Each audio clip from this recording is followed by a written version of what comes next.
Zelensky, you're under the threat of World War III. It's a big problem. You have brave men, but they can't fight forever, and we don't support you forever. We have great relationships with Putin. Putin's a great guy. Russia's a great place, and I love Putin, and you're on the verge of World War III. That was just a brief overview of the press conference that took place this weekend at the White House.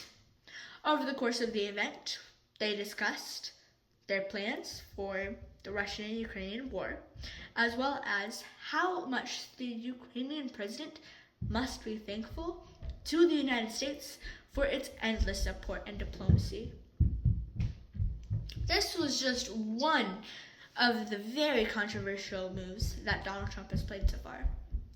Others include firing most of the governmental staff, as well as slashing retirement benefits from the Social Security program. And who can forget, taking us out of so many of the world's most important treaties, such as the Paris Agreement, as well as the WHO, the World Health Organization. So it really begs us to ask, why has the Democratic Party failed to counter Trump's opening moves? The answer is simple. The Democratic Party has lost power, and in 3 key ways. It's lost power over the government, lost power of its own people, and 3, losing power and support of its main demographics. Let's break them down simply. Today, the Republican Party holds majority of the seats in the Senate at 53 seats. For every bill to be passed on to the president, they need 51 votes. As such, any bill that supports the ideals and the motives of the Republican Party is easily signed off and left for the president to decide upon. Now that President Donald Trump has allowed so many of his most keen and avid supporters into the presidential cabinet and other advisor applications that are often left to the most diplomatic of people, we can see how Donald Trump has strategically maneuvered out of the legal loopholes and allow him to make some of these most controversial actions. Without having this legal check in place and having most of it in his support, he's created a tyrannical situation where he's able to do as he pleases. Second, the Democratic Party losing support over its own people.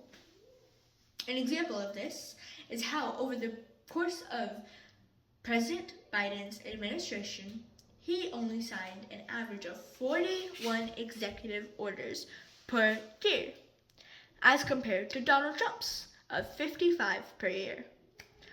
With this lack of action, we can see how people associated the Democratic Party with not fulfilling any goals.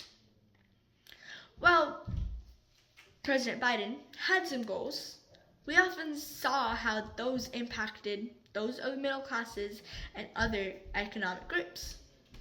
An example of this is obviously the student debt relief programs. While he had good intent for them, he made tax brackets even harder for other groups. Over the course of President Trump's presidency, we've seen how the rise in grocery prices affects everyone equally. I mean, the dozen of eggs is $7 for everyone. It doesn't change based on your economic status. Let's go on to our third point, on how the Democratic Party has really lost control over its supporters. The Democratic Party, over the course of its administration, tried to focus on some of the social issues that our current generation faces, such as advocacy for LGBTQ+ regions, as well as abortion rights.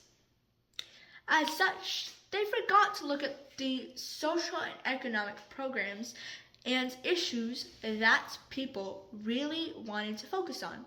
For example, lack of affordable health care, lack of having education and proper investment programs, and of course, being unable to afford simple groceries. While this may be true in both presidencies, we can see how Donald Trump tweaked his campaign to primarily focus on having grocery prices brought down to a lower level. He tried, he advocated, he talked about bringing them down.